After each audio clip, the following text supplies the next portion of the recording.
And now, live from the information superhighway, it's the Alison Rosen is Your New Best Friend show. Tonight, Alison welcomes her guests.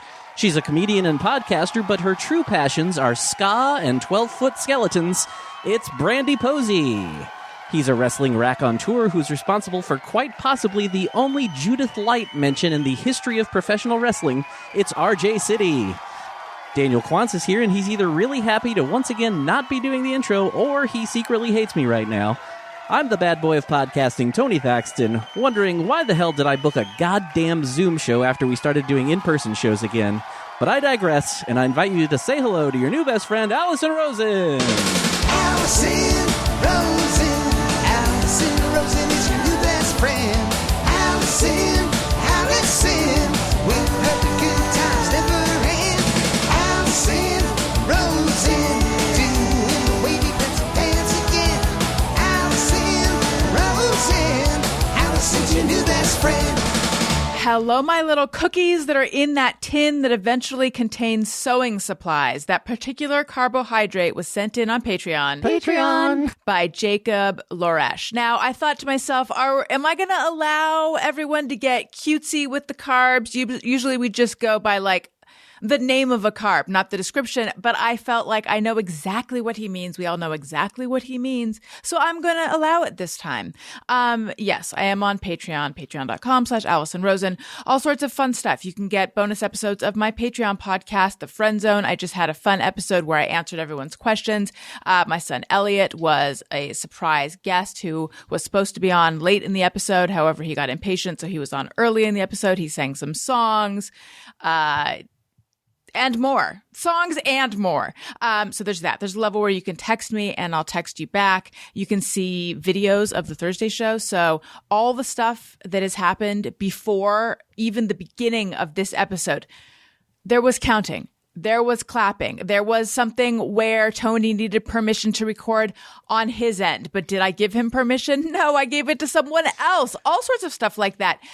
People who are just listening to this, they're missing out. People who are on Patreon, they're not missing out.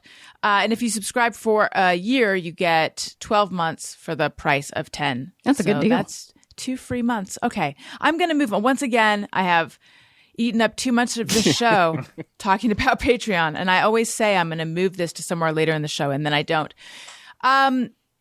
As you might have noticed, this is episode 2 of Tony's Picks. It started as a lark, started as a stunt. It started as, what if I just ceded control of my show? What if I said, what if I do something crazy? What if I let Tony book the show? That sounds That's downright insane. What they'll say I'm loony. They'll lock me up. But I thought, what's the worst that could happen? It's only a couple shows that's now extended into a couple more. But last week we did it. It was such a resounding success. According to a very self-congratulatory tweet by Tony. That's right. Talent scouts for podcasts have been reaching out to him. Yeah, my phone is ringing off the hook. Off the hook. And now we're in episode 2. Which will also be off the hook. Okay. I think it's going to be off the hook and the chain. And as you guys know, or maybe you don't know, Daniel, who normally does the intros, has been trying to weasel out of it for 7 or 8 years now. So long. Tony made the mistake of offering to do them on the Tony's Picks episodes. And I said, that's an amazing idea, because then I don't have to hear Daniel bitch about it. And also it would make these episodes distinctive. Tony, I feel like you have really come into your own. The one last week was amazing. The one this week was like amazing times 10. So you did such a good job. That was so good. Way better than I do. I mean, why go back? I mean, it's not a competition, but I appreciate you saying that I'm winning by a landslide. Yeah, you that are. Intro was off the hook and chain. We're getting all the young audience with these hip terms today. We really are. On my other show, one of my other shows, Upworthy Weekly, I made a reference to Candid Camera. Do you even know that show, Tony? Oh, yeah, I know Alan Funt. Alan Funt. That was the reference I made. Candid Camera and Alan Funt. And someone specifically called out that reference in an Apple Podcasts review. I have a feeling one of our guests today probably is very knowledgeable in Alan Funt lore as well. I am excited. I'm excited to get to know our guests. These are a couple people that you, Tony, felt deserved the mantle of Tony's Picks. I don't even know if I'm using mantle correctly. Tony's Picks. That's right. These are a couple people that you feel are very special and very wonderful. Now, just to back up again, and I mentioned this last week, Tony oftentimes will recommend, he'll gently recommend guests to me. He'll be like, hey, you know, and you always do it in a very Tony way, which is like, super I don't cool. know if you are looking for people to book on your show, but if you are, so-and-so might be a good idea. I don't know. Daniel always follows, I don't know, with, right, Daniel? Yeah, but Tony doesn't. No, he doesn't, but you do, Daniel. But Tony has his own version of it. But I hear it because I, you know, but anyway, yeah. And you very gently soft pitch guess. Well, it's not my show, you know. I'm just throwing ideas at you. Right now it is, though. That's right. So anyway, I'm very excited to get to know these guests better. Now, Brandie Posey, I have met you before because I was a guest on Lady to Lady. Yeah. Very nice to see you again. You too. And then... Thank you.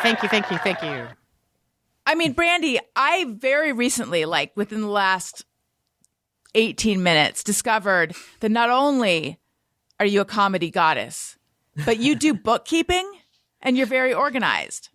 Yeah. I'm none of these things. These things are all true. Just a one-stop shop over here. I like both hemispheres in the brain are firing at about 70% all times. I mean, you have a tweet about liquid paper, or maybe you refer to it as whiteout. Oh, it's street name.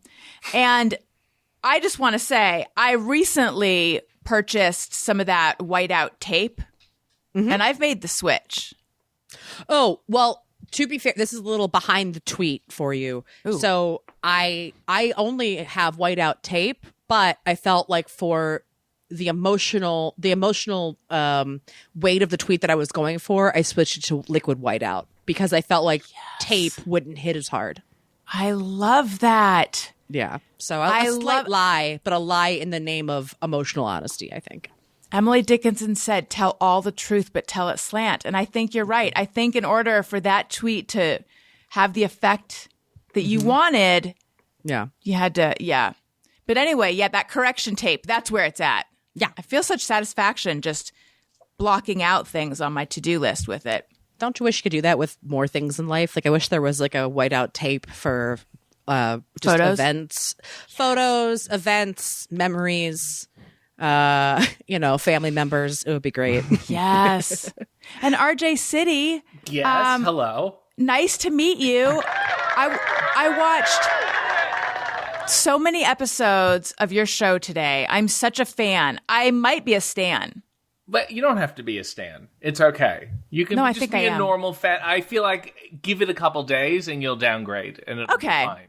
But when you hear me say that I'm a stan, to you, does that indicate stalker or does that indicate just someone who's like all about thinking you're wonderful? It indicates Laurel to me, and then I realize I'm not on the same page with anyone. Right. Yeah, no, I think Candid Camera's about as far back as I go. Yeah, Candid Camera's very hip. When you guys said Candid Camera in my head, I went, which version? Because there's been so many. There was Dom DeLuise was involved for a while. I believe Suzanne Summers. Oh, wow. Yeah. To me, it's just Alan Funt. And then I think I tapped at one out. point doing it too. Peter, I think was his name. It was a Peter real Funt? dynasty. Peter DeLuise. No, Peter Funt. Oh, really? Yeah. Because isn't there also a Peter DeLuise? I don't know. I think he was on 21 Jump Street. There's two DeLuises. Dom and Peter. No. Additionally to Dom. Dom is the base DeLuise, and it's sprung off two DeLuises.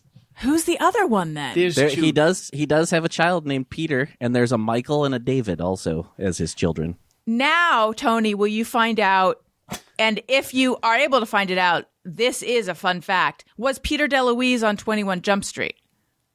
Yes, he was. Yes, Wow. he was. That's a fun fact. Thank you. RJ, I'm going to ask you a question. Yes. And I hope you take this as the compliment it's intended. All right. Were you a fan of Primetime with Jiminy Glick? Oh, of course. Okay. Of course. Absolutely. How could I not be? Okay. Because there was a way that you asked a question of the guy whose performing name was Kevin Payne. Yes. Keith Lee? Is that his Keith name? Lee's former wrestling name was Kevin Payne. Okay. Yeah. There was a way you asked a question. It was like, you used to be on, or you used to play, like whatever team he was on, but like the way you enunciated it, I was like, that was a very Jiminy Glick enunciation. Yes. I am in love with it, and I enjoy tracing the roots of Jiminy Glick. Because he was an odd character on his daytime talk show. When Yes. Rosie O'Donnell left, just like when Oprah left, just like because Ellen's leaving now, a bunch of celebrities will try to fill the void, and it's like the best time ever. Like Tony Danza had a daytime talk show. Like what was going on then? So Martin Short had one, and I talked to his producer. Oh, wow. Yes, Cool. and I just grilled him about how it all, because Martin Short shouldn't have a daytime talk show. He's not, no. It doesn't, the demographic, he doesn't meet it.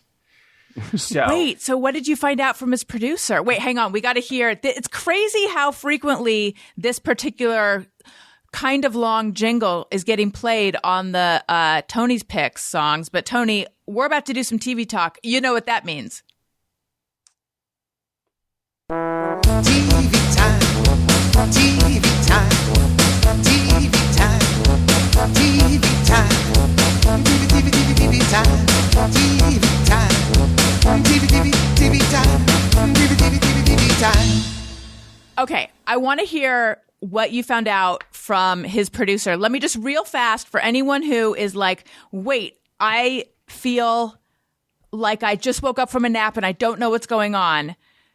I think everyone knows Brandie Posey, comedian, podcaster, organized bookkeeper, friend of Tony's, and RJ City, professional wrestler, comedian, actor, hosts a very popular show.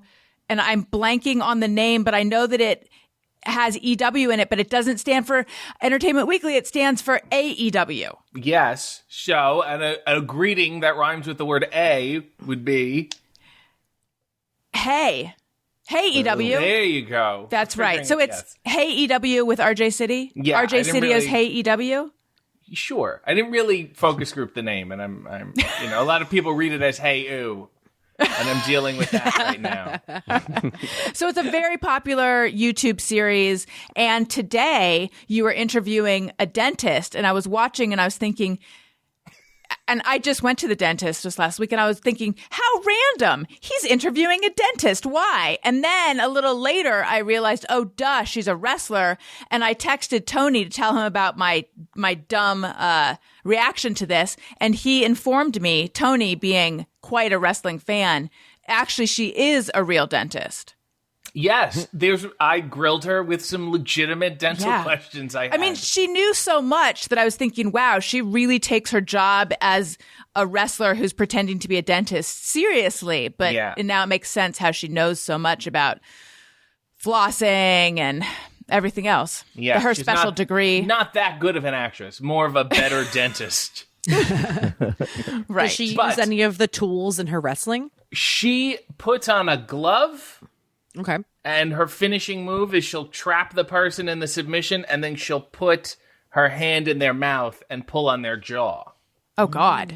Yeah, it's called the lockjaw, which is so, delightfully. And the best part about wrestling is that it can be so blunt. She accused you of looking like someone who drinks Mountain Dew, which I didn't appreciate. Wow. I was so insulted. Well, Because which Go ahead. Mountain Dew? Which Mountain Dew are we talking about? Because I contend that a Baja Blast is a delicious beverage. It's a little classier than the plain. Sure, Yes. but I think any of the Mountain Dew family, to drink it with any kind of regularity is an insult. I mean, I've had them. I've sipped a Code Red in my day. but to be, I'm a drinker of Mountain Dew. Wait, what flavor is Baja Blast? I'm not, by the way, I'm not some fancy water drinker. I think I've made it clear episode in, episode out. I hate water, and I pretty much just want to drink flavored diet clear sodas that I feel appear healthy in the bottle but are actually terrible for your teeth. But I'm not a Mountain Dew drinker. What flavor is Baja Blast? The Baja is only available at a Taco Bell. Oh. And it is the light blue of the Caribbean Ocean. That is. By the way, Baja Blast is also what you get when you eat Taco Bell.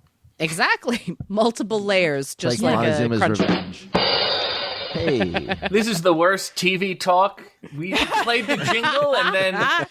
I like to, much like I read in an article about your wrestling philosophy, I like to think, what do they want and how can I not give it to them? Yeah, but that's the philosophy if you want to be booed. Oh yeah, no, I don't want to be a podcasting heel. So anyway, what did Martin Short's producer tell you?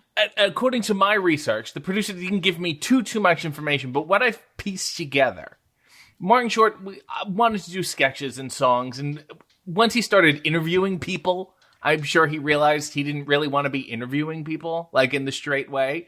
So the show slowly devolved into a sketch show, and the sketch segments kept getting longer and longer. And then he found out he was being canceled, and then it totally devolved. I think Glick ended up taking over the show, and then Martin Short, the final episode, like the whole cast turns into homeless people, and he becomes an alcoholic, and it's just one giant sketch show. And I'm thinking of these poor women who were so used to Rosie and the Koosh Balls and John McD and the McDLT going, I didn't, pay to watch this surrealist sketch show. And it's all on YouTube, and it's the strangest thing I've ever seen. Oh, that makes me love it even more. How long did it go on for? A couple seasons. Oh, wow. Yeah, nothing to write home about. But, I mean, he was doing sketches like Curb Your Capitalism. Larry David was playing the guy who owned Enron. Like, it was not daytime fare. What else can I say? Have you seen any clips of the Drew Barrymore talk show? Oof, I have. At the beginning, I saw a few. Fascinating to watch somebody not know how to deliver a joke whatsoever. Like the exact opposite of the inflection of a punchline. Just really, really impressive. Wait, does she do a monologue?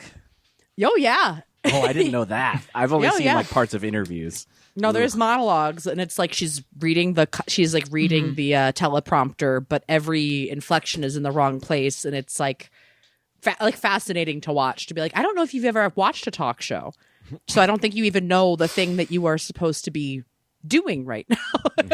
Very early, there was one. Do you remember? There was a joke where she had to hiss like a snake, and I just remember her just kind of going like, "Sss," and it was very uncomfortable. But the funny thing is, she's so likable. Like I think she's actually she's a very good choice. Like a Tony Danza, a very good. I'm just kidding. No, she's a very good choice as I think a daytime host. But I agree with you about the delivery of those particular jokes. That was at least I haven't seen it lately, but yeah, it's like it makes sense on paper because she is so likable when you've seen her interviewed, and you're like, oh, of course she's affable. This would be fun.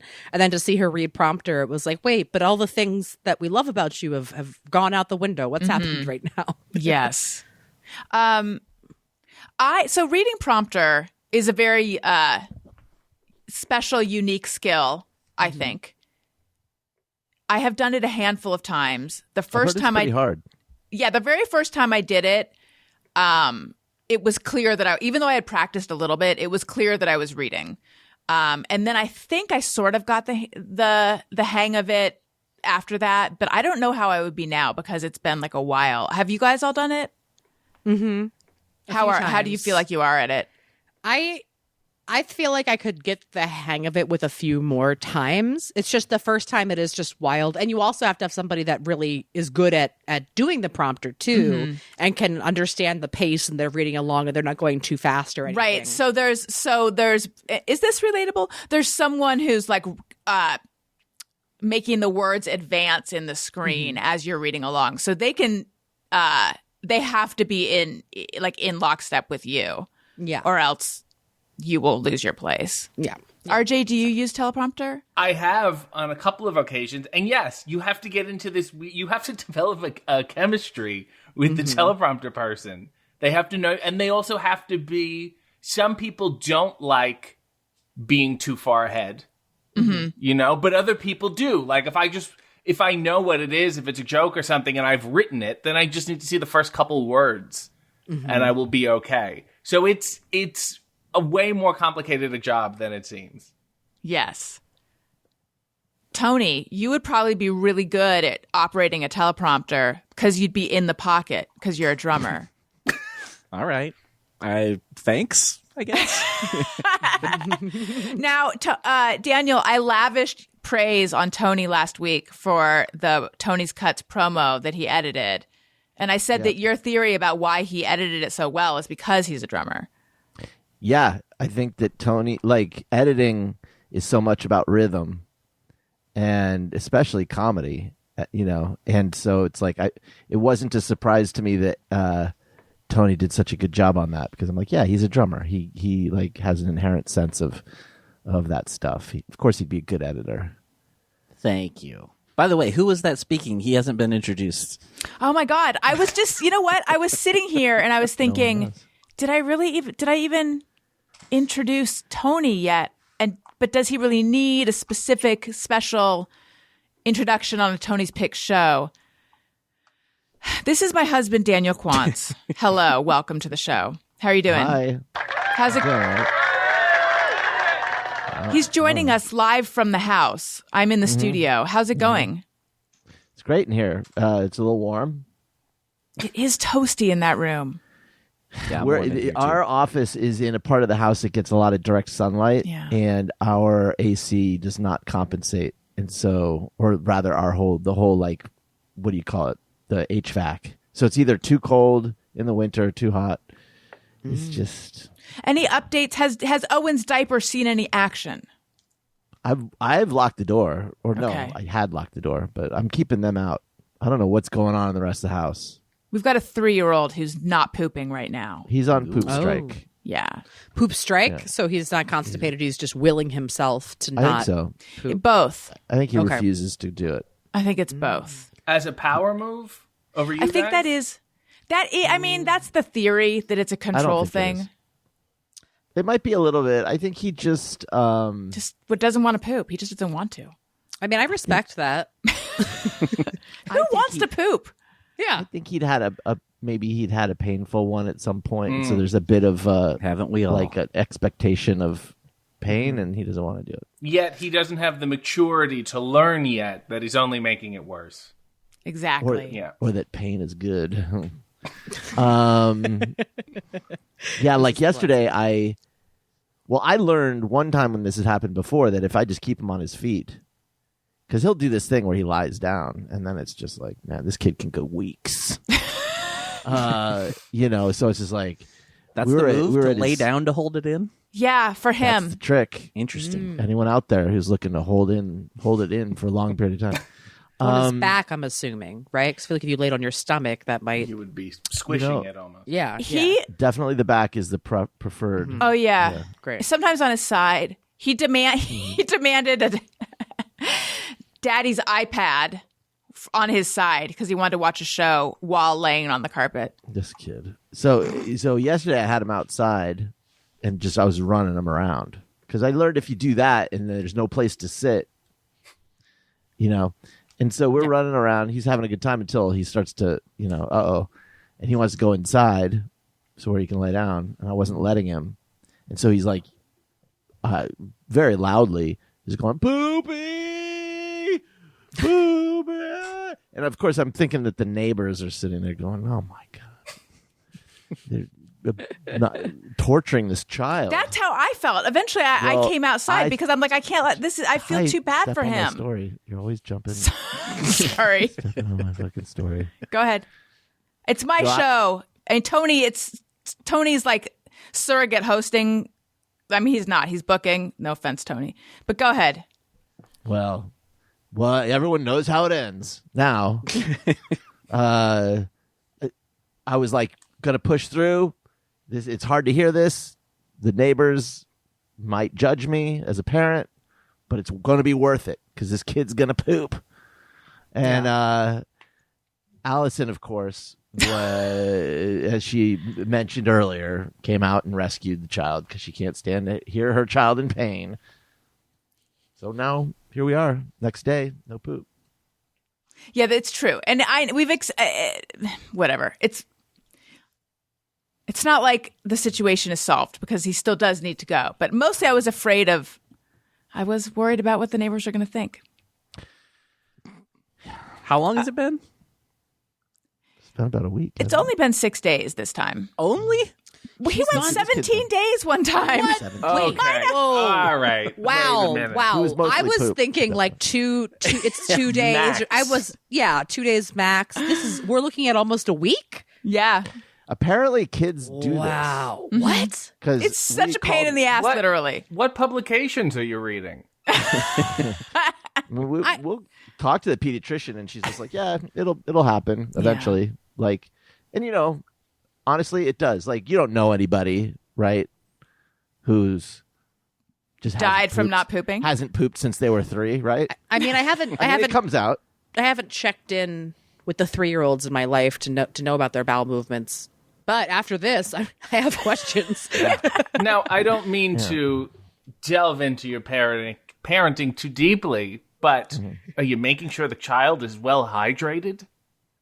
Yes. Yeah, I mean, Are you sure? Definitely. Is the urine clear? I feel like the urine being clear is the ultimate sign of the hydration.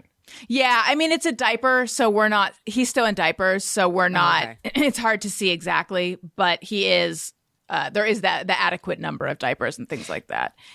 I think he should be drinking more, but it's not like there's not signs of dehydration. Is there an amount of coffee we could put in a bottle to help the The funny thing is he does like coffee. Oh, okay. He does like coffee. He would drink my coffee. I don't want him to have too much because I feel like he probably shouldn't have caffeine, but he saw me drinking coffee once, and he came over and wanting it. He thought it was gross. He likes coffee the way Alison makes coffee. It's not like I he's drink gonna coffee for a 3-year-old. Her coffee is insanely sweet. Like she puts this sweetener in it that is some sort of hyper concentrated sweetener. It's sucralose. Yeah, it's the sweetness equivalent of like 16 packs of sugar. Or something. It is insane.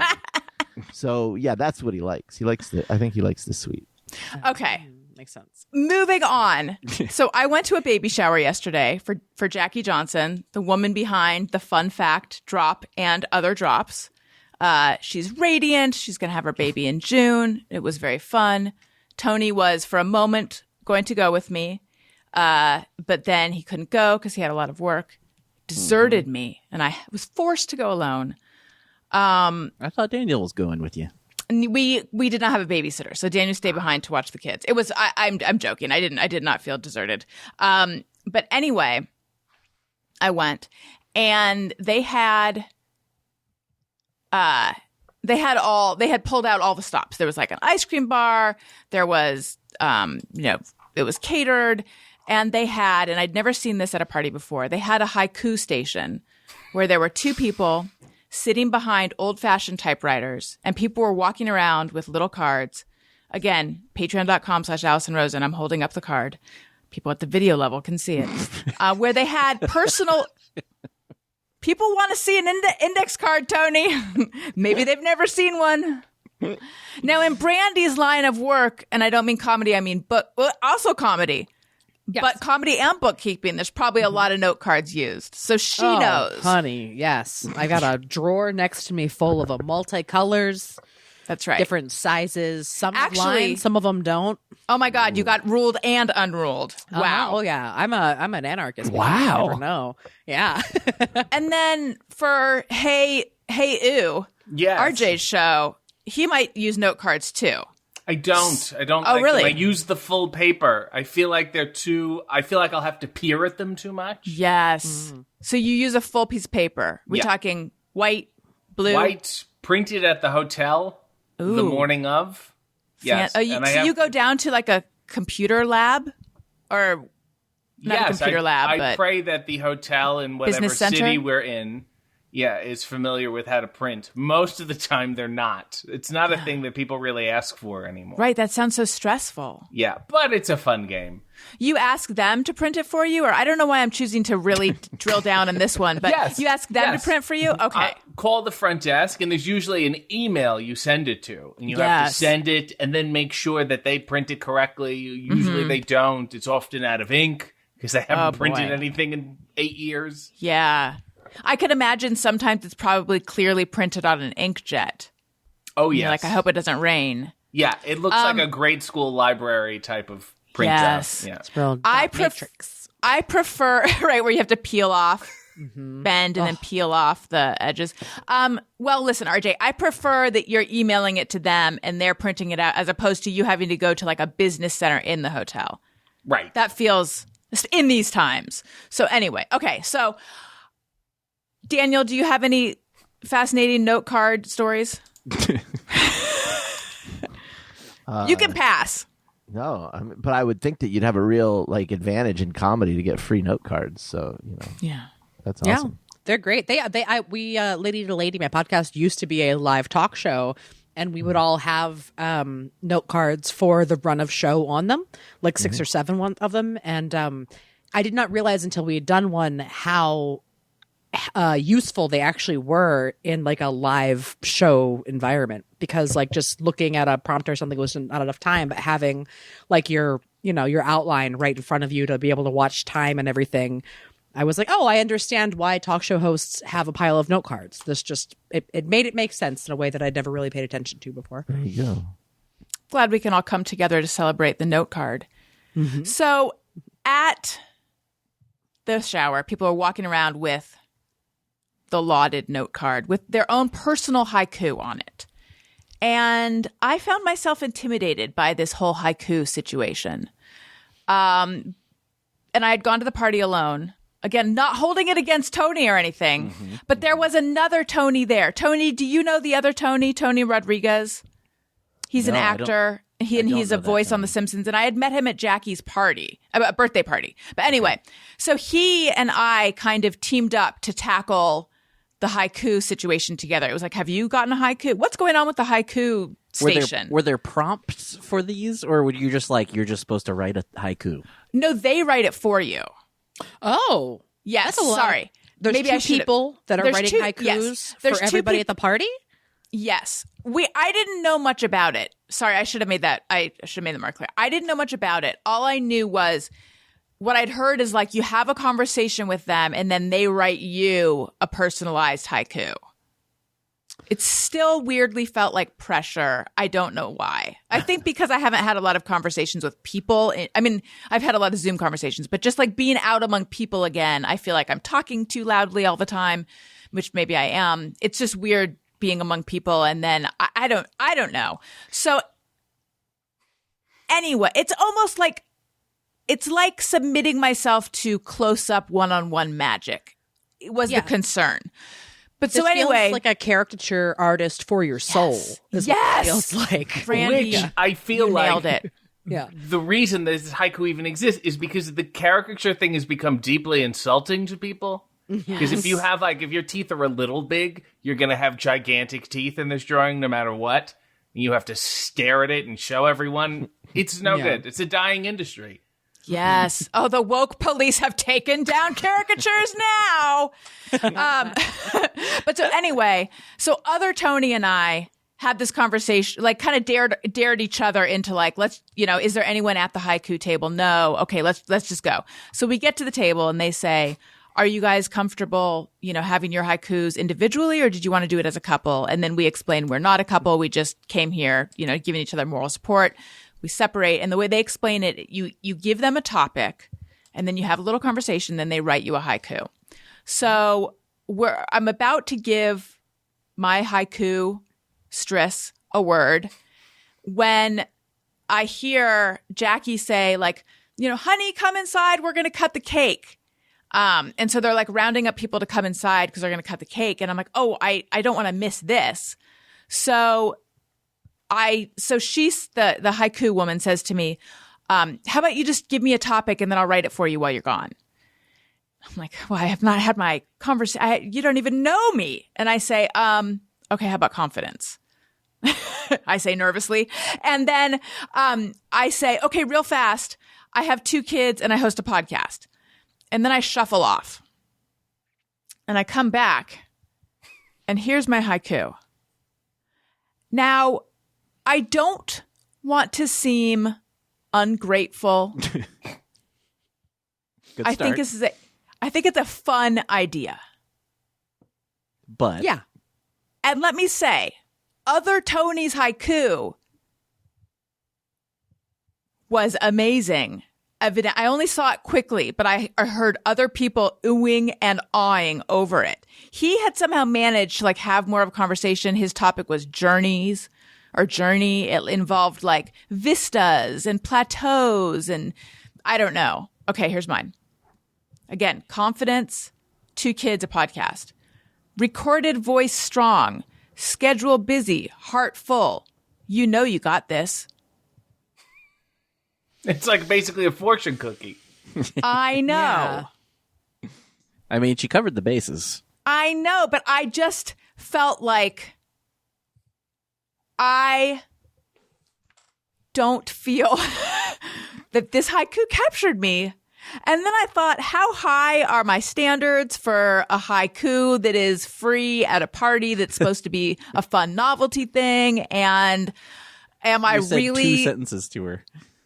Well, that's the thing is I feel I was robbed of my chance to really have my pre-haiku, You asked her for a confidence booster, essentially. But So I she don't said, feel I "You got it. this." I don't feel I know what got that's it. what she's trying to do. But I do know. you accept any responsibility for how mediocre that came out?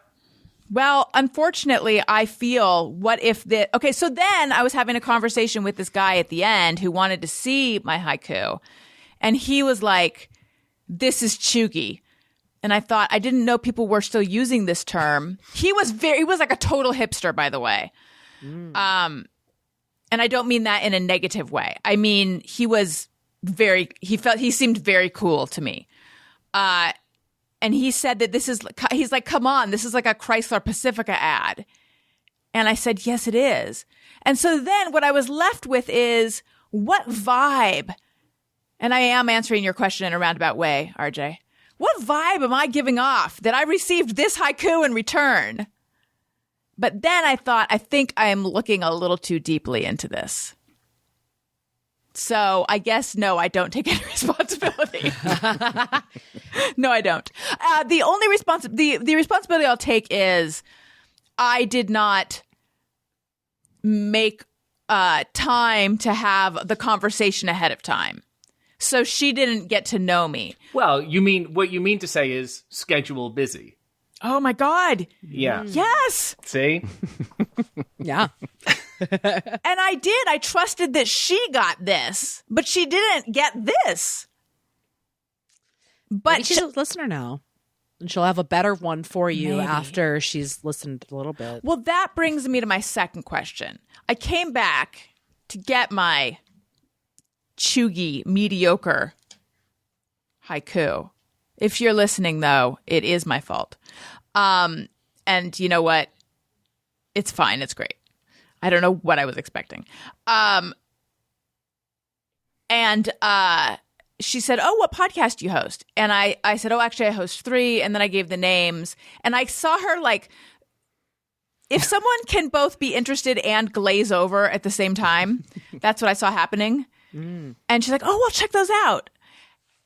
And then the super hip, cool guy also, when he heard that I had a podcast, he's like, oh, that's so cool. What's your podcast? And then the same thing happened where I gave him the name. She's like, cool. And I was like, there's no way either of them are remembering Alison Rosen is your new best friend, Upworthy Weekly, and Childish. So I thought, for the 2 times a year that I actually go to a social event and this question comes up, should I print, and I'm at, this is a sincere ridiculous question. I'm going to stop you right now and say no.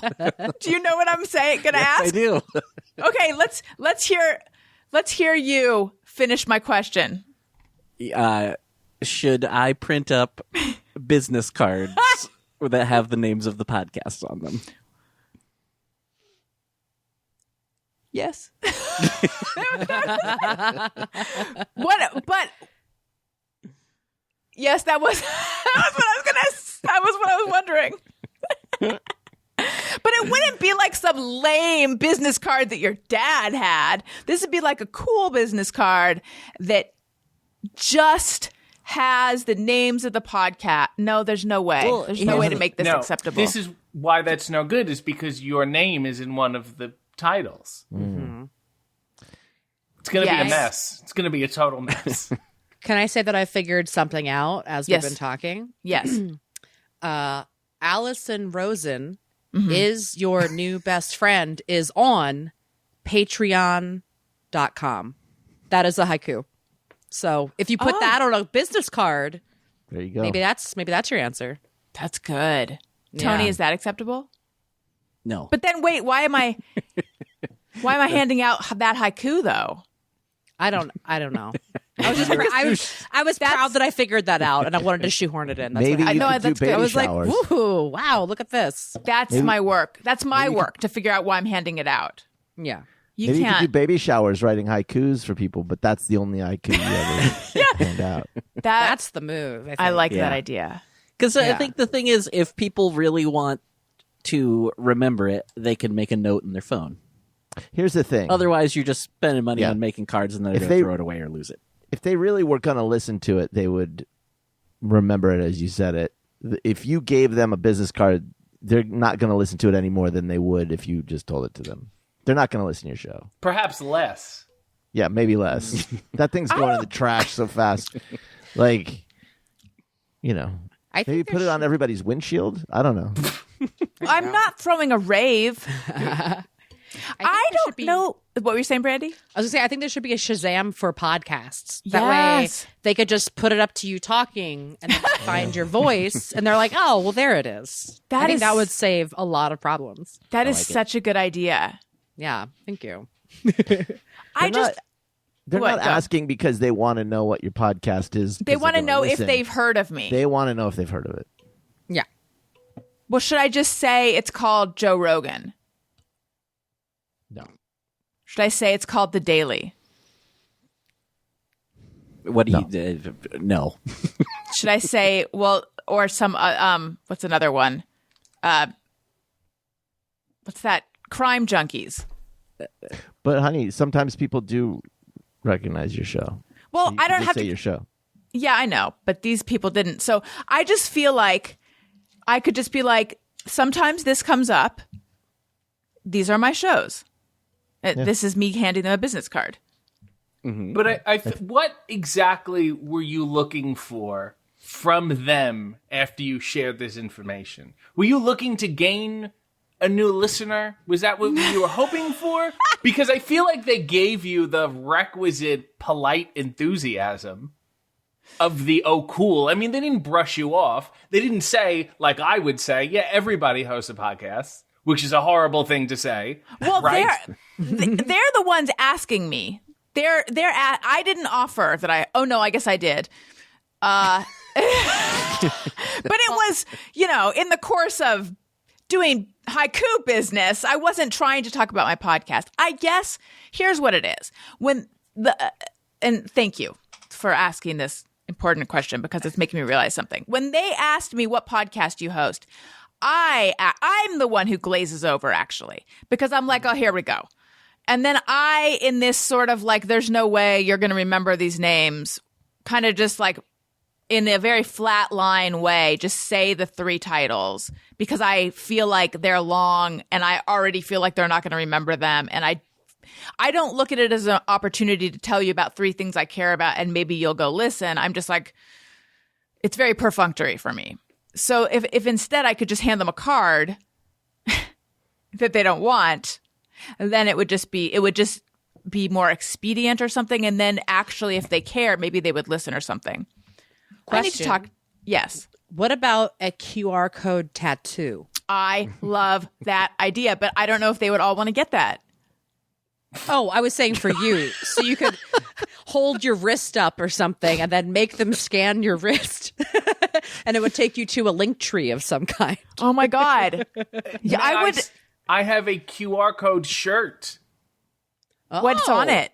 Somebody designed it for me. It has my little logo in the middle, but then around it is a QR code. And I believe it takes you to my Twitter. Because I was trying to figure out something I'll have that I'll kind of always have-ish. Mm-hmm. So, yeah, Twitter was the one. This is an option. That's so cool. Would you consider getting it tattooed on you, on yourself? I would absolutely not get it tattooed on myself. Here's the move. Yeah. Here's the move. Someone asks you what podcast you host, and you say, give me your hand. And then you put a stamp on the back of their hand like they're going to an amusement park. And it just says, Alison Rosen is your best friend. I like that. We could do temporary tattoos of the QR code, and then you could lick them and then slap it on their hands. So then they have it, and then they can just scan it at their leisure. I mean, I feel like I love all these ideas, guys. I love you guys are an idea factory. Thank you. You haven't heard mine yet. Oh, sorry. I want to hear it in a second. I just want to just gently pause it. All of this seems more intrusive for the person that I'm talking to than just giving them a business card that they can throw out. Yes, Tony, what is your idea? You go to a party with a bunch of iPhones that are already subscribed to your podcasts, and you just hand those out. Oh, my God. Now, that is cost effective. I mean, it's a loss leader, yes, but wow. It's a write-off. Yeah, exactly. Speaking as Brandie knows. Podcast bookkeeper, it is a write-off. My podcast would be like that U2 album that Daniel liked. Mm-hmm. I thought it was... I never listened to it again, but I thought it was... people were a little bit more critical than it deserved. I thought you were all about it. No, I think it was a little bit underappreciated because people didn't like the fact that they were forced to have it. Yeah. And, they probably weren't U2 fans or anything, but like as far as modern U2 albums go, I thought it was all right. It was good. Have they released any new albums since that one, or was that the one that like that was the last one? Because I can't remember. I think no. I think if they did, they probably did it in such a passive way because of the previous backlash that we would have no idea. Yeah, it's too sad to make music anymore. Listen, you guys, talking about my new business card venture has made me hungry. We all know that we are what we eat, but it can be tough to make time for shopping, meal planning, prepping, and cooking. So why not get straight to the good part with great meals that require no prep whatsoever? Splendid Spoon sends delicious plant-based meals and snacks right to your door. It's ready-to-eat food designed to fit into your busy schedule instead of taking time out of it. Splendid Spoon saved our buns when we came back from our vacation because we had a refrigerator full of delicious food, delicious smoothies, little delicious energy shots. The stuff is so good, plant-based. You feel good about yourself. You feel good about eating it. You only have to lift a finger to press start on the microwave. So Splendid Spoon fits into any schedule. There's a meal plan for everyone, and every meal plan is customizable, so you get what you want every time. The plenty of smoothies, grain bowls, soup bowls, and noodle bowls for you to discover. I really liked the vegan meatballs and the marinara noodles. Also, the cauliflower tikka soup was delicious.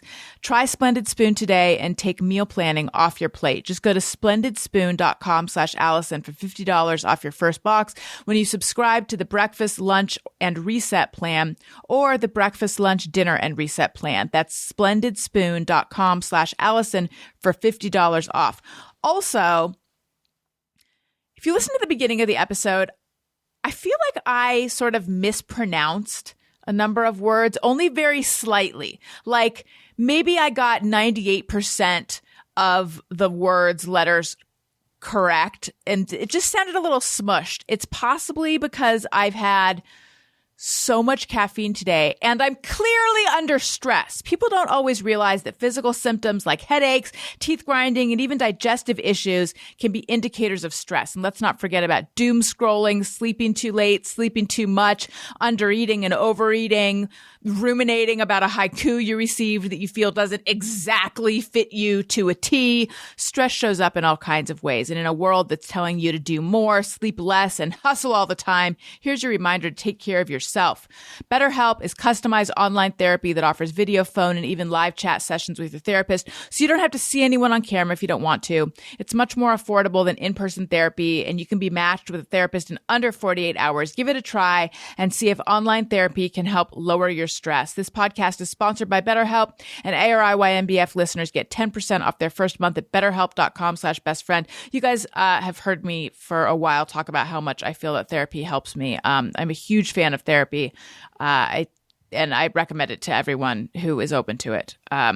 So check out BetterHelp. That's BetterHelp, BetterHelp.com/bestfriend. Again, that's BetterHelp.com/bestfriend. Okay. I would like to hear some fun facts from our guests who I understand have some fun facts. Let's hear a fun fact from RJ. This is one I belabor, and it's a grievance I have that needs to be rectified, and it's why I continue to share it. Courtney Cox owes me a cappuccino. Oh, wow. Yeah. Why? Well, I had wrestled and teamed with her ex-husband, David Arquette. Mm-hmm. And there was an incident where his back hurt because he was put through a table in one of our matches. And he needed to go get an adjustment. And I think the person who does it is her neighbor or lives close to her. So they went to her house and I came with them. And anyway, we were there. We're all hanging out. David's getting adjusted. And she said, "Do you want a cappuccino? I make a great one." And normally I say no. But if you say I make a great one, what am I going to say?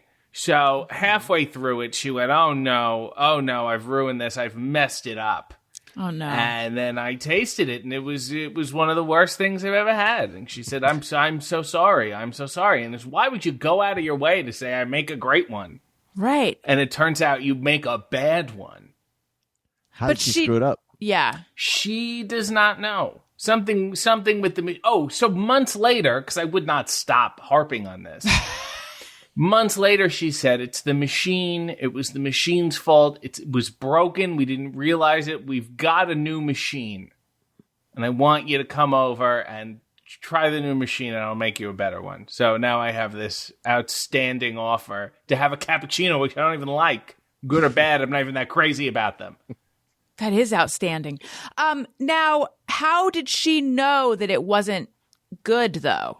Because presumably she hadn't tasted the one she was about to give you. I think there's a certain amount of fluff and body to a cappuccino. Oh. Yeah. So it's a milk Zhuzh situation. at the top. Yes. Yeah. I feel like if I hadn't known, I wouldn't have been able to pick out that was indeed a cappuccino. What would you have thought it was? Just brown water, basically. Oh, gosh. Yeah. Not her strongest role. Wow. Yeah. So, A lot of people would like to drink her brown water. what? Gross. What? I think that was a fun fact. Yeah, I like that one. That's a fun fact. I can recall a fun fact about Courtney Cox because she's was friends with Jane Pratt, editor, from Sassy Magazine, but also editor of Jane Magazine. And for some reason, I always think about this. Apparently, Courtney Cox told Jane Pratt that if you need to fill in your eyebrows and you don't have an eyebrow pencil, just use a number 2 pencil. That color works on anyone. I can do you one better. There's a wrestler secret. Yes. Where if you have a little gray in your beard and you're traveling on the road and you don't have hair dye, I've known wrestlers who use permanent marker on their beard. Yeah, and that's why wrestlers look so natural. I need all the wrestler secrets. I know that when Elvis died his because his roots kept growing out, and he was bone white. Well, he died, but he was buried with black hair. They did not have any of his dye, but they used a mascara wand to touch up his roots in his coffin. Interesting. Yeah. That's a fun fact. I mean, I know that was an unplanned one, but come on. Yeah. Silver Elvis would have been gorgeous. Oh, I mean, imagine he would have been Dignified. like it would have come in on the chops on the Yeah. side. Ugh, we were I've robbed. never heard that before. I mean, either. Brandie, fun fact. Okay, I have not missed the opening day of a Jim Carrey movie since Ace Ventura 2, When Nature Calls. Wow. That's a tradition that I have kept for myself. I was a massive Jim Carrey fan as a child, and I still love him now as my childhood hero, but like I don't pay attention anywhere near as much now. But it is a tradition that I keep, which means that I was just doing shows in Alaska 2 weeks ago.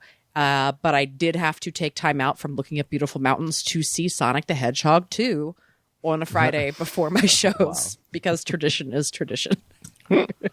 How was it? It was better than it needed to be, if that makes sense. The first one is like legitimately like also better than it needed to be. Jim Carrey, I think, is the best part of both of them by far because he should play a cartoon villain, a child's villain in most things. He's great at that. But this also might be he's come out and said that this might be his very last movie. And if he does retire, is it okay if I have a very tiny Sonic the Hedgehog 2 spoiler? I feel like it's fine. Okay, I just wanted to. I don't know your audience exactly. I just didn't want to ruin anything, hurt anybody's feelings.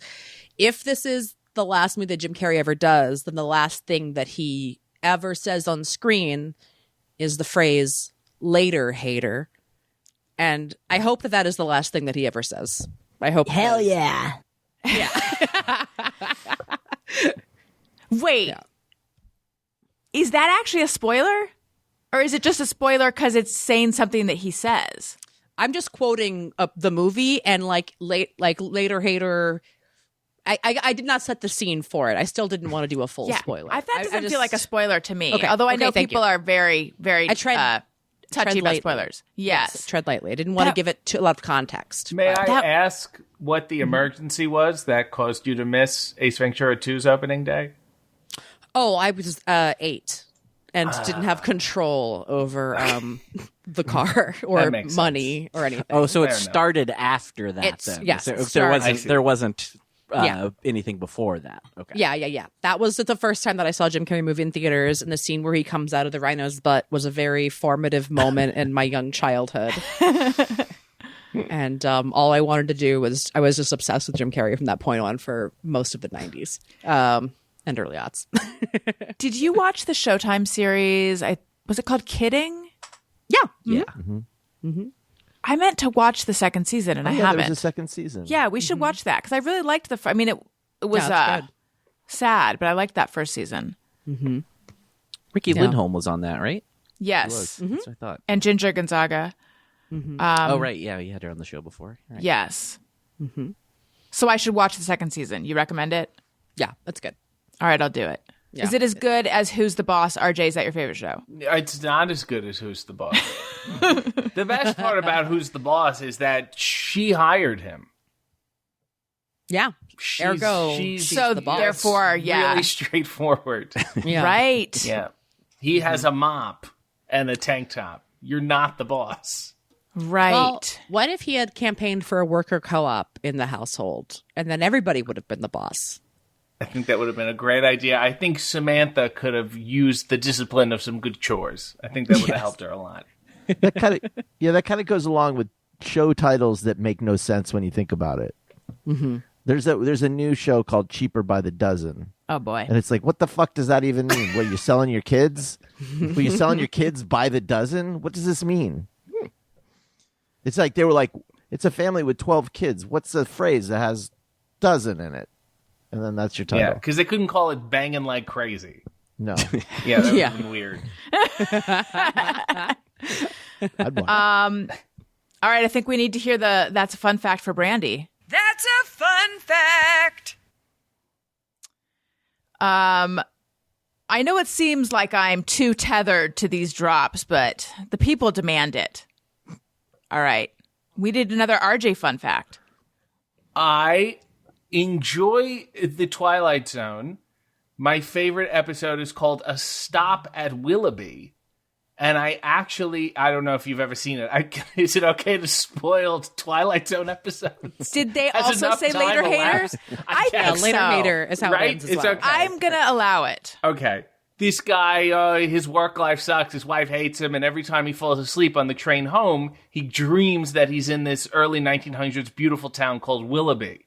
And it's every time he falls asleep, and then his life is so bad, he's like, I must get off the train and go to Willoughby. And long story short, they cut to him lying face down in the snow. He has killed himself Oh. to get out of this mess. And yeah, I know, Willoughby. right? My whole family, for some reason, loves this episode. Anyway, I visited the only Willoughby, the Willoughby. It's in Ohio. And they have a stop at Willoughby festival. And I thought, oh, this is going to be amazing. All these Twilight Zone people. And it's not. It's just a good way to frame just like a street festival for vendors. And they play the episode in the library. And then they have copies of Anne Serling's book. It's Rod Serling's daughter in their town center. And that's it. A nice town, though. That is disappointing. Yeah. So was it like just a festival like where they sell socks and stuff? Pretty much, yeah. And there's Okay. always that one farmer's market guy who has things made from bees. You know? Yes. Yeah. That guy. That's I mean, a bummer. Yeah. It could have been a group suicide, so it could have been worse. I think it could be a yearly mass extinction event. Yes. Okay. Let's talk about festivals for a second. The episode where you interview Dr. Dentist. Britt Baker. Britt Baker. DMD. Yeah. Yes. She's the one from Punxsutawney, right? She's from Punxsutawney, correct. Okay. So she says something about Gobbler's Knob, a festival, blah, blah, blah. And Yeah. you're like, I don't think you can say that. Yes. And then she goes, no, it is a festival.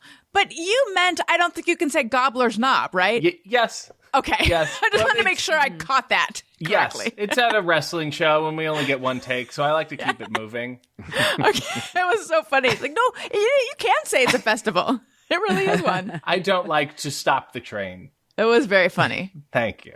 Yes. That sounds like a booth at a Renaissance festival.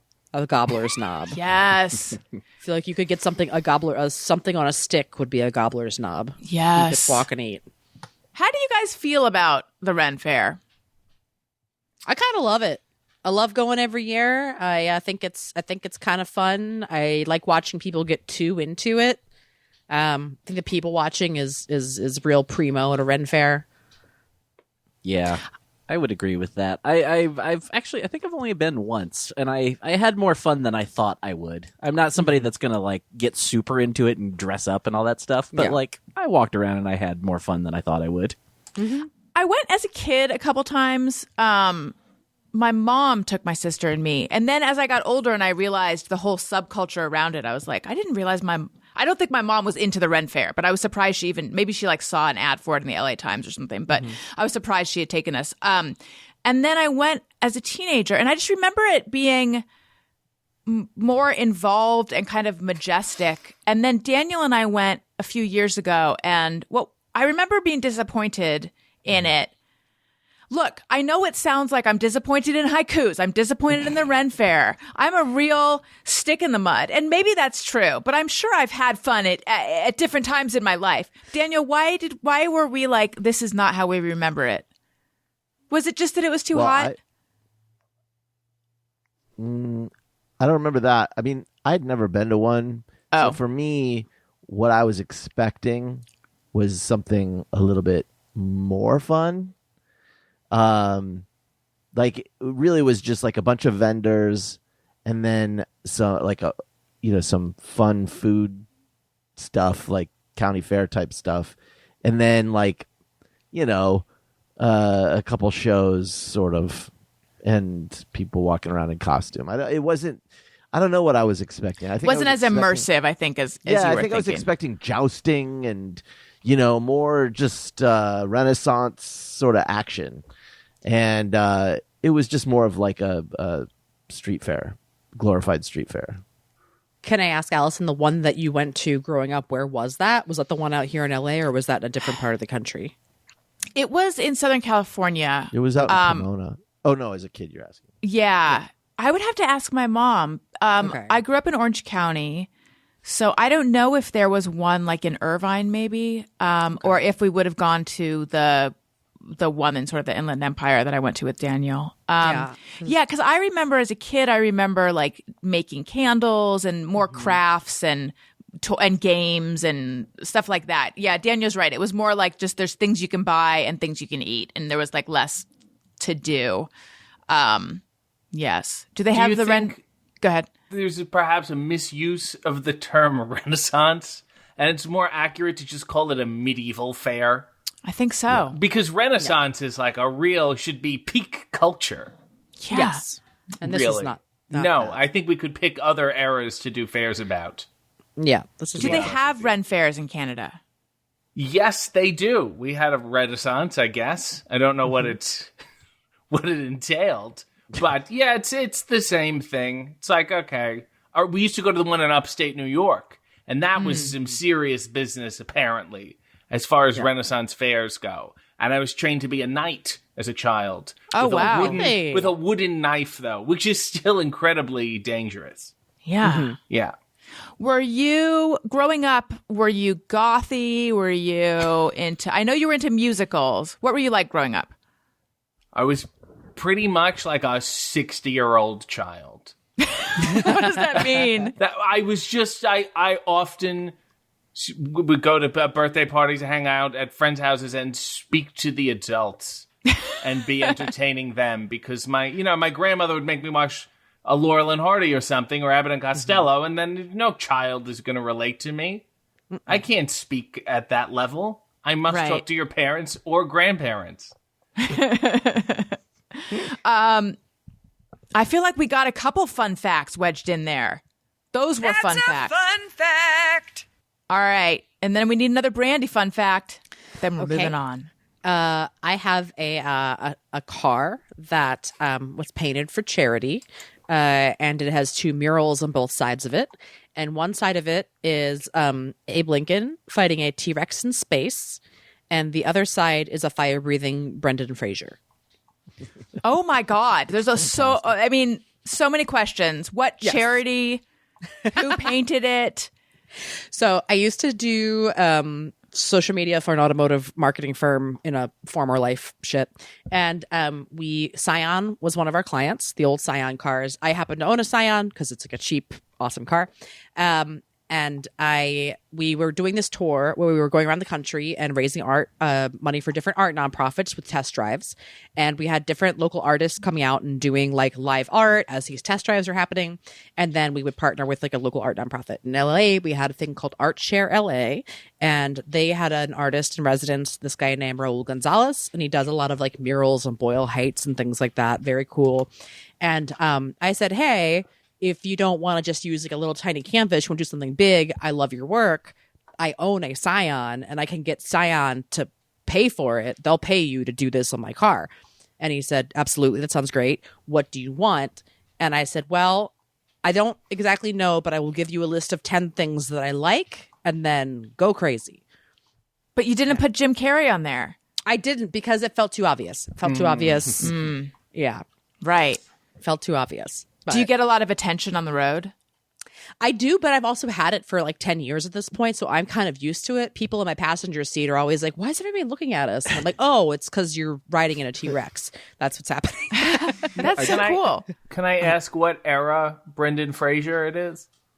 He has hair plugs. So like I'd say post the last few years, Brendan Fraser, but I love Brendan Fraser with all of my heart. I'm very happy for, speaking of the Renaissance is upon us, and he is back, and it feels great to see.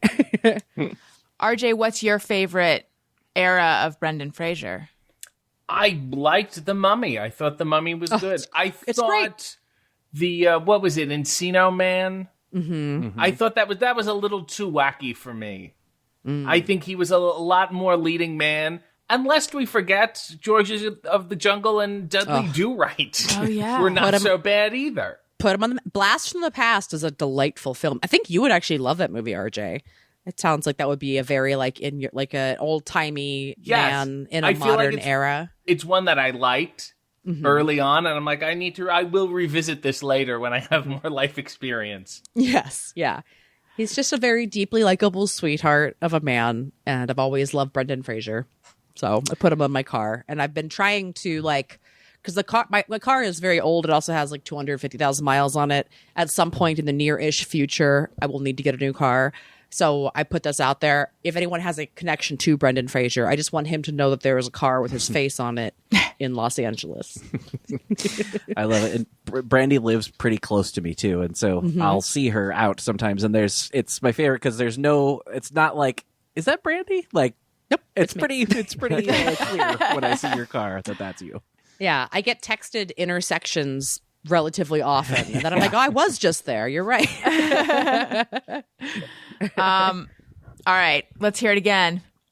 That's a fun fact. Let's do Just Me or Everyone. Sometimes I ponder on something I have thought or done. Is it just me or everyone? Okay, so these are things people think or do, and they wonder, is it just me or is it everyone? And they send them in, and then we weigh in. And if you're listening and you have one, you can tweet it to us at tweet at ARIYNBF. That's the show's Twitter feed. Stands for Alison Rosen's New Best Friend, and use the hashtag JMOE for Just Me or Everyone. First, do you guys happen to have any of your own Just Me or Everyone's? Yes, I pulled a couple. Yeah. Yes, let's hear one. When I was a kid, I do it less now, but when I was a kid, every time I would ride rides at an amusement park of any kind, part of the experience of riding a ride for me was at every moment of that ride, figuring out how I would survive if a catastrophic failure were to occur. Oh, boy. So I would be on a roller coaster or on this swing ride where you're in the air, and I'd go, cool, if the swing broke now, I'd land there. I'd land there. I'd land there. I'd land there. I'd will myself to land there. And that was how I would ride. And I enjoyed it, but that is how I would ride rides as a child. That's amazing. Yeah. And I'm a fairly anxious person who catastrophizes, but I don't actually do that. I think on a ride like that, I'm just like, oh God, please let it be okay. Yeah. Now I just go, bring it on. Bring the death on. Whatever. As a child, my will to live was stronger. So, What about anyone else here do that on rides or anything like that? No. Yes. You do. You? I'll plan an exit strategy where if this bar breaks, as they're strapping me in, I always feel like I know more than they do about the ride. Yes. Yeah. Yeah. So I always try to figure out, similar to if you feel like you have to throw up, you need to figure out where the garbage can is, and you're like, okay, I'm going to be okay. So I'll go, if this bar breaks, I will hold on to this part, then I will be fine. Yes. Exactly. You get it. Yes. We're survivors. Yes. But didn't deter my enjoyment in roller coasters at all. Exactly. Because you knew that you could handle it if you needed to handle it. It was empowering. Yeah, exactly. RJ, do you have one? Yes. When I was a kid, I was very impressionable, and I was with a family friend and their father, and he was driving us to a pool, and we were driving over a railroad track, and he said, lift up your feet, and we lift them up, and he said, it's bad luck to not lift up your feet when you drive over a railroad track. And I was so impressionable that I've never not done it since, including when I'm driving. So I'll have to done it. And then lift both feet up. And I don't even it's really messed up my head where it's not like I make a wish or it makes me happier. I just feel like if I don't do it, it will just be catastrophe. Yes. I've never heard that one, but now, I don't drive over train tracks, but now I do stuff like that. And I always say I don't even believe in anything. And yet I will not open an umbrella indoors, and I don't want to be around someone who does. It seems insane to me. And I'm not talking about my refusal seems insane. Someone opening one indoors seems insane. You're tempting fate. What are you doing? What do you mean you don't drive over train tracks? She drives parallel to. I guess I do. Are there a lot of train tracks that we're driving over? I guess actually there's a decent amount. I'm not aware. I mean, yes, I don't find myself regularly driving over them that I'm aware of. All right. What happens when you drive under train tracks? Like I bang you. my foot into the ground. I'm not talking to you. Okay, fine. Get really Apparently, low. it's just over if you go over. It's like not wanting to step on a crack. Was my understanding. I do a similar thing when I'm in a plane that is landing. When I know we're like about to hit do the touchdown, I will pick my feet up until we have touchdown, and then I touch down. And I land the plane, not the pilot, but I have landed the plane, and I have a 100% track record. You want to hear something I did that I still cringe that I did?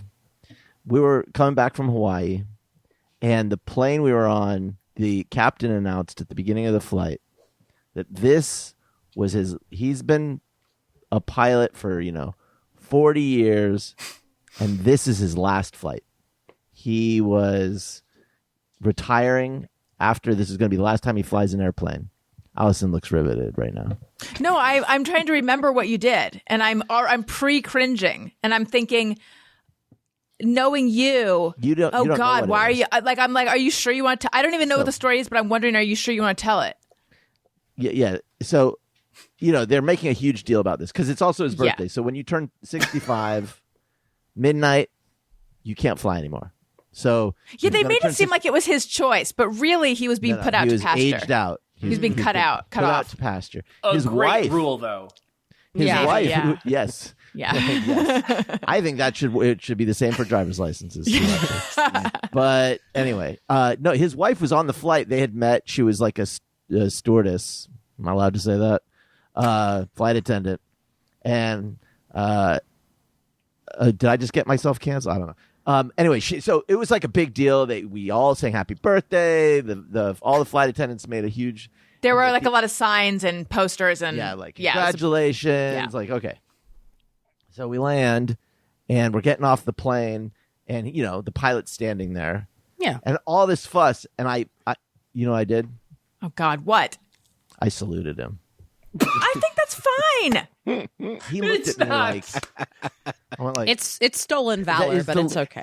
dorkiest fucking thing. And he looked at me like, come on. And even this was his big day. He's just like, oh, good God.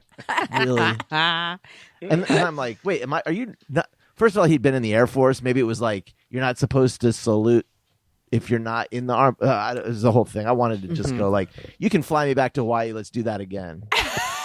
do the whole thing again. Wait, so what are and also you remember that he had been in the Air Force? Had he shared that? They'd shared it, yeah. I don't remember that part of his spiel, but It was so just yeah, like- what I are the was rules? No. I'm just something on my eyebrow. Sorry. So what are the rules about saluting? I'd heard that you're not supposed to actually, if you're a civilian, you don't salute. Oh, I believe so, yeah. And I think you only salute people that are like a higher rank than you. It's like a whole thing. Yeah. That part might be wrong, but I don't was know. dating someone whose family is in the military, and I don't even know what the circumstance was. I was speaking to her, and I just jokingly saluted, and she said, "Just so you know, when you meet my family, do not do that, please." And I said, "What?" Like, it kind of also, like, I was like, they own the salute? Yeah. It's like, don't other, professions salute somewhere else? Like hotel doorman or something? Do they have a salute? Yeah. Also, didn't you serve so I could salute? That's part No, of you get a thank you, I think. Oh, okay. Yeah. But I think maybe he thought you were belittling his... I don't know. oh God. Like, I'm you. Like that. That's what he thought I was doing. Like, oh, Yeah. look at me. No, he's probably like, nice form, jackass. Like, you're supposed to do it like this, not like this. Remember when Obama got pilloried for saluting with a coffee in his hand or something? It's probably like that. Oh, yeah. This fucking guy. You don't know how to do it. I think I've switched to almost like the Cal Ripken, the like come out of the dugout, and just done a little like two finger up thing. Yeah, That's good. It's my It's only a nice option. in between. Well, maybe I'll just move to like fist on the heart, kind of like, yeah, man. Right here. The William Wallace or whatever. Yeah. Well, what do you do? I couldn't shake his hand, and I'm like, hey, congratulations. What if you just gave him a slow clap? Is that There you go. is that fun? That's more sarcastic. Yeah. Well, okay. Okay, Captain. I think I said either happy birthday or congratulations. And it went over swimmingly, Daniel. You should have stuck closer to me. You're better at that than me. Better at knowing what to say when I you're on a cannot plane and the deliver pilot turns 65. I can't deliver a compliment sincerely and have anyone believe me that I'm sincere. I think It I never have that plays. same problem. Yeah. I'll be like, sincerely, like, that is a really nice outfit. And they'll be like, okay. I'm like, so. And with Maybe all that's credit to Daniel, he was on vacation and had a retirement ceremony thrust upon him. Yeah, he was not happy. He's like, yeah, okay, all right, yeah. I really love to keep flying. Yeah, he did say at one point, like, this is probably the last plane I'll ever fly. Oh. Okay. Phil Scroggs says, just me or everyone, sometimes I put away food wrong. Yesterday, I found a bag of carrots in the freezer. I once put the mustard in the cupboard instead of the fridge. I like the idea of this, but Phil, if you are hanging on to putting the mustard in the cupboard instead of the fridge, let that go, my friend. I feel like mustard can go in the cupboard. Yeah. No? If I put RJ, Refrigerate after open. Yeah. Yeah. But I mean, would you throw it out if you had done that? Really? I mean, it Depends could on the probably mustard. get a couple days. Yeah. A grace. Yeah. Yeah. I mean, look, if there's like fuzzy stuff growing in it, Yeah. or it's really hot or something, then toss it. But I just think, for Yeah. me, I mean, I get what you're saying, but I think of mustard as kind of being able to go either place. I think a real seedy mustard could be in the cabinet for probably longer than like a French's or a Grey Poupon. Grey Poupon I would not trust in a cabinet after being opened, I think. Right. There's something suspect about it to me. I find myself, I haven't actually followed through on this yet. I'll usually catch myself at the last second putting cereal back in the fridge. Yeah. I have done these things, but I'll usually catch myself. I did find dog doesn't look treats in right. the freezer once, though. I couldn't figure out where they were, and then one day, oh, there they are in the freezer. Yeah, there's a little bit of occasionally chaos with, oh, that meal was supposed to go in the freezer and now it's been in the refrigerator, or vice versa, like putting something like a frozen, like an ice cream or something like that in the refrigerator after unloading the groceries. So, Phil, we're with you. Yeah. Okay. Given the time, I think it is time to move on to iTunes comments of the week. Now, I love when you guys leave me comments. At this point, I think we were just talking about this, Tony. Weren't we just saying that now you can pretty much leave comments on any app that you listen to the podcast on? Supposedly. And I think I pledge to read all of them. No matter where you leave them, I will read them. I especially like to read them on Apple Podcasts, which I refer to as iTunes, because I'm old and that's what they used to call it. But now it's Apple Podcasts. So if you like what you're hearing, or even if you don't, make sure you're subscribed. Leave us a nice comment. Click 5 stars. It's my favorite number. And sometimes we read them on the show in a segment called iTunes Comments of the Week. Alison wants your iTunes comments. Alison wants them, yes she does. Please leave her some iTunes comments and don't forget to click 5 stars.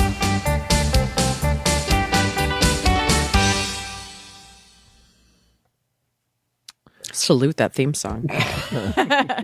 Okay, this one is called, the title of this is Alison Rosen is Your New Podcast? It's called Best podcast. Best Podcast. This is from Seattle Kelly. This is one of my favorite podcasts, and I listen to a lot of them. I even bought a t-shirt and her book. I read a lot of memoirs, and this podcast has a similar feel to me. You get to know Alison, her husband, and all the other regulars with a weekly comedic and honest reflection of life. Good guests, great conversation. The best friend vibe is for reals. Thank you. But not everyone feels that way. On the other hand, Uh-oh. Just Threw Up in My Mouth by D-Dude 17242. My God, could this girl be any more annoying? Forever the fat girl in school trying way too hard to be cool and searching for validation. He nailed me. Wow. Boom. Was that written by your subconscious? Do you get accused of cackling ever? No. Does cackle show up in your reviews ever? No. The female laugh. Yes. No, I get accused of vocal fry, though. Oh, okay. Yes. Got Do you it. get accused of cackling or your podcast? Our podcast gets a lot of cackling. How dare these women loudly laugh and enjoy each other's company? Their cackles, they sound like horrible witches. Yes. Do you use Adobe Audition? Because they have a decackle filter on there. Oh, I'll let our producer know. Moving forward. Cackle down. Allison, No. do you feel like that comment captured you better than the haiku did? Yes. If we could just knock that into however many syllables. You know what's funny? The other day I read a negative comment, and I was just amused by it. And I thought, I've finally done it. I've finally achieved what everyone who's like remotely in the public eye or like putting themselves out there. I've finally gotten to that place. I don't think I can maintain it, but I weirdly was just like, oh, I'm glad that people are engaging with my content. That's How do healthy. you, RJ, how do you feel? I mean, as a wrestler, you must get like all kinds of opinions about you. Yeah, I mean, sure. Most of them are when you're trying to get negative reactions, then you get them and you go, fantastic. But when you're not and you get them, some of them are fascinating. And sometimes it's very hard not to write back. But I've learned for like really rude ones, and feel free to steal this, all of you, I will respond, thanks for the feedback. And it neutralizes the comment and makes them feel a little bad. Yeah. I've had people apologize afterwards because of that. Yeah, I mean, oftentimes they think you're not going to see it. Right. Yeah. So I'll send a little thumbs up emoji sometimes. Which we've learned is always sarcastic. What did we learn? Passive Thumbs up emoji, aggressive. passive aggressive. Yeah. Yeah. Don't thumbs up like a it. retiring pilot either. Yeah, who knows? You guys, this was so much fun. Thank you so much for joining. I had the best time with all of you. Let's see. This is now the time where I go around and I ask everyone to tell people where they can find you and plug anything you'd like to plug, etc. Brandie Posey, where can we find you? What should people look out for? You can find me on Twitter and Instagram at Brandazzle. I am on TikTok at Brandazzle is here. I barely use it, but it is me decorating my 12-foot skeleton, and that is what my TikTok is for. I do also have a 12-foot skeleton. It's very fun. I have an album called Opinion Cave that you can listen to wherever albums are streamed or downloaded, or if you want to go to Bandcamp and buy it. Imagine such a world. Would love it. And then if you use bands in town, whenever I tour, my tour dates are up on there. And then my podcast is called Lady to Lady, and it comes out every Wednesday. We've had Alison as a past guest, and it's a real delight. So you can hear my voice in all sorts of different places. Wonderful. Thank you. RJ, what about you? Twitter, Instagram, RJ City, especially if you want to hear more hot takes on Dom DeLuise. Every Sunday morning on youtube.com/AEW, it's Hey EW, and I interview a variety of wrestlers, usually old ones I watched as a child, and it's very uncomfortable. And and then my YouTube, I make coffee in my underwear every week too. So there's a lot of things going on, whatever your taste may be. I'm going to interrupt the momentum of this to ask a question that I had wanted to ask earlier. So are you an independent wrestler now? Yeah, I mean, I'm working for AEW, AEW, but yeah, I'm an independent wrestler. So does that, okay, person here who doesn't know that much about wrestling, but has interviewed Alexa Bliss. So that's okay. My one wrestling credential. She's not an independent wrestler because she is exclusive to one company. So independent means you're not exclusive to a company. Correct. It's not. It doesn't have to do with like the size of the company, like a musician being on like an indie label versus a major label or something. No, it's about the exclusivity of it. Got it. So, But that usually means smaller. but like WWE, they're like the biggest one, right? Well, I mean, I would like to say AEW is the biggest one now because that's what I'm currently working for. But Okay. It's the good one. Yes. Yeah, AEW is the good one because they take care of their people a lot more. There's much less problematic things happening over there. They are forward thinking and not related to the what's that horrible family? McMahons. The McMahons. Yeah. And they let me mention Judith Light and don't even give me any notes on it. Talk about forward thinking. Yes. Okay. Great. And Daniel, what about you? You can follow me at Twitter and Instagram at Daniel Quatz. Great. Tony? Twitter and Instagram at Tony Thaxton. and my podcast Bizarre Albums every Tuesday. And if you're in LA, playing May 3rd at the Federal in North Hollywood with Don't Stop or We'll Die, and I'll be playing with Townland also. So come out to that. And that's it for now. And listen, I am also on TikTok. I don't have a 12-foot skeleton. We do now own a skeleton dog because Elliot is into, as my 5-year-old, he's into all things Halloween. And we recently took him to a Halloween store and he selected a skeleton dog. A couple of its ribs have already broken. So I don't know what kind of quality skeleton dog this is.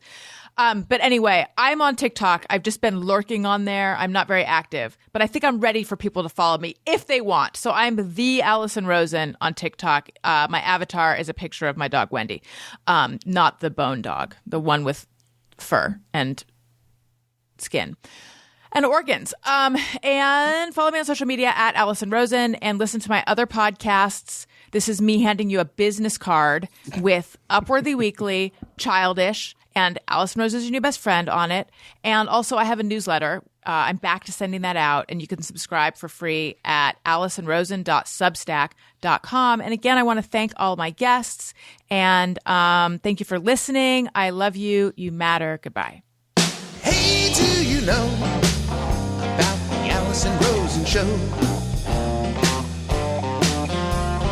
We had a good time, but now we gotta go. Yeah, Alison Rosen